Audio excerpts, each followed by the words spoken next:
அன்பிற்குரியோர்களே, வாழ்க்கையின் நோக்கத்தை தேடி என்ற தியானத்தின் 14வது சிந்தனையாக, வாழ்க்கையில் நோக்கத்தை அறிந்து கொண்டால் வாழ்வில் தெளிவு இருக்கும். முக்கியமானதில் மட்டும் மனதை ஒருமுகப்படுத்துவோம். மனம் ஒருமுகமாவதினால் செயல் வீரியம் உள்ளதாயிருக்கும்.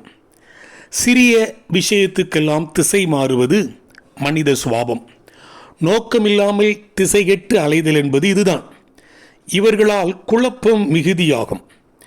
எபேசியர் 5ஆம் அதிகாரம் 17ஆம் வாக்கியம் சொல்லுகிறது, நீங்கள் மதியற்றவர்களாயிராமல் கர்த்தருடைய சித்தம் இன்னதென்று உணர்ந்து கொள்ளுங்கள்.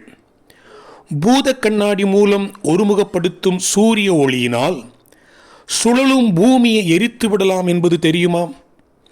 அதே ஒளியை ஒருமுகப்படுத்தி கதிர்வீச்சை போலாக்கினால் இரும்பை கூட வெட்டிவிடலாம். ஒருமுகப்படுத்தப்பட்ட வாழ்க்கையே வல்லமையான வாழ்க்கை.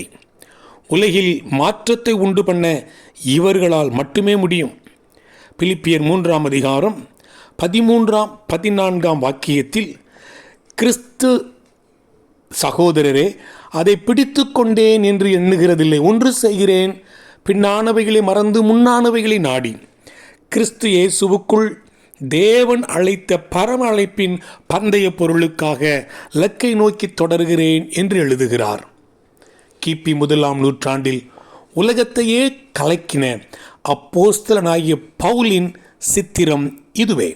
வாழ்த்துக்களுடன் ஜார்ஜ்.